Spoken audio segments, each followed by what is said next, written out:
राम राम दोस्तों, जय बाबा नीम करोली महाराज जी की। आशा है कि आपके घर परिवार में भी सभी कुशल मंगल होंगे।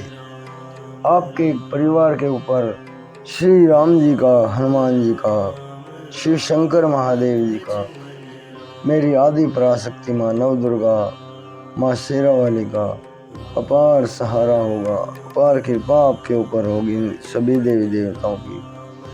यही मेरी प्रार्थना है सभी देवी देवताओं से। मेरा जो भी भाई देखे, जो भी मेरे माता बहनें जो भी देख रहे हैं, मुझे आपकी महिमा सुनाते हुए उनके ऊपर मेरे प्रभु अपार कृपा बरसाओ, उनके सारे कष्ट हरो। यही मेरी मंगल प्रार्थना है, मेरी मंगल कामना है। मुझे और कुछ नहीं चाहिए, मुझे कुछ नहीं चाहिए बाबा। जय बाबा नीम करोली महाराज की जय। शिव जय शिव जय शिव। तो दोस्तों, आज मैं आपको श्री शिव महापुराण जी का अष्टम खंड है और उसका खंड का नाम है कोटि रुद्र संहिता, और इस खंड का अध्याय है मल्लिकार्जुन की उत्पत्ति। दोस्तों, प्रार्थना है मेरी माताएं बहनों को कि पूरा सुने और पूरा धर्म लाभ उठाएं। मेरे कुछ भाई कुछ बहनें थोड़ा सा देखने के बाद वापस पैक कर देते हैं, तो आपको ऐसा नहीं करना चाहिए। भले ही मेरी आवाज़ आपको पसंद ना आए, लेकिन ये शिव भगवान जी की महिमा है, आपके ऊपर ज़रूर कृपा होगी। ये मेरी मंगल प्रार्थना है, मेरी मंगल कामना है सभी देवी देवों से और मेरे महादेव जी से। मेरे बाबा नीम करोली जी अपार कृपा बरसाएंगे आप सभी के ऊपर। जय शिव शंकर महादेव। तो शुरू करते हैं शिव महापुराण का अष्टम खंड कोटि रुद्र संहिता मल्लिकार्जुन की उत्पत्ति। पार्वती जी के बड़े पुत्र स्वामी कार्तिकेय अपने विवाह के लिए शिव जी के कथनानुसार पृथ्वी की परिक्रमा करके लौटे, तो मार्ग में उन्हें उनकी भेंट नारद जी से हो गई। नारद जी ने उन्हें बहका दिया कि तुम्हारे पिता शंकर भगवान ने तुम्हारे साथ अच्छा व्यवहार नहीं किया है, तुम्हें तो पृथ्वी की परिक्रमा करने के लिए भेज दिया और अपने छोटे पुत्र गणेश का विवाह कर दिया। यह सुनकर स्वामी कार्तिकेय क्रोध में भर गए। वे क्रोध में भरकर कैलाश से लौट गए और माता पिता पार्वती व शंकर जी के बार बार कहने पर भी वे नहीं रुके। वे क्रौंच पर्वत पर चले गए। पार्वती जी कुमार के वियोग में विलाप करने लगी। शिव जी भी साधारण मनुष्यों की तरह दुखी हो गए और उन्हें क्रौंच पर लेने के लिए गए। माता पिता के आगमन की बात जानकर वे वहां से 100 योजन और दूर चले गए। कुमार का क्रौंच पर्वत से चले जाने की बात सुनकर भगवान शंकर क्रौंच पर्वत पर ज्योतिर्लिंग के रूप में विराजमान हो गए। तभी से यह लिंग मल्लिकार्जुन के नाम से प्रसिद्ध हो गया। दोस्तों, इससे अगला अध्याय है महाकालेश्वर की उत्पत्ति। इसे भी पूरा सुने क्योंकि छोटे छोटे अध्याय हैं। आपको पूरी महिमा, पूरी कृपा मिले शिव भगवान जी की, यही मेरी प्रार्थना है।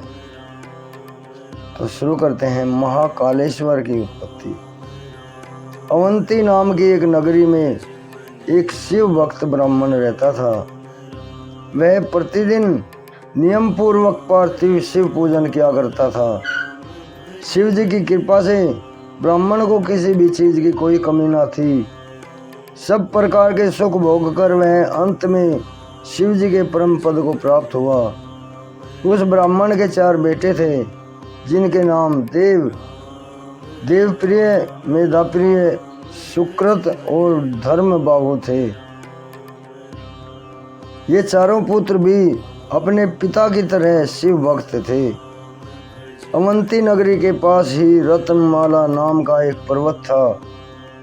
उस पर्वत पर एक राक्षस रहता था। उसका नाम था दूषण। दूषण ने ब्रह्मा जी के तप से वर प्राप्त किया था। वह बाद में धर्म का द्वेषी बन गया।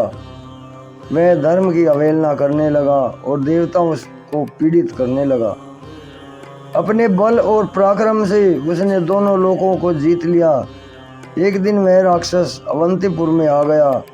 उसने अपने 4 प्रमुख दानवों को बुलाकर आदेश दिया, मैंने अपने बल से त्रिलोकी को अपने वश में कर लिया है, परंतु शिव भक्त ब्राह्मण मेरे अधीन नहीं हो पा रहे हैं।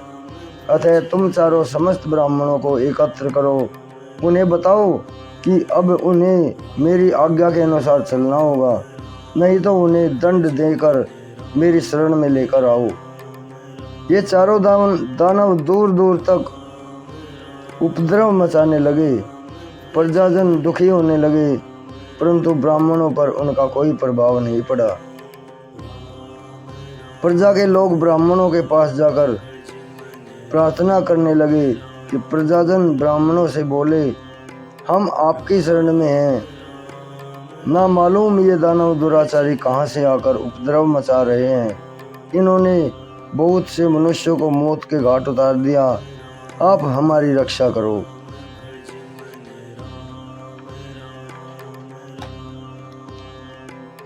ब्राह्मण बोले, हमारे पास ना तो कोई अस्त्र शस्त्र है और ना ही कोई बल पराक्रम है जो हम इन दैत्यों का नाश कर सकें। हम सब ब्राह्मण तो भगवान भोलेनाथ का आश्रय लेकर ही यहाँ रह रहे हैं। वे ही हमारी रक्षा कर रहे हैं। इतना कहकर सब ब्राह्मण नियम पूर्वक शिव जी का पूजन करने में लग गए। इतने में चारों दैत्य वहां आ गए।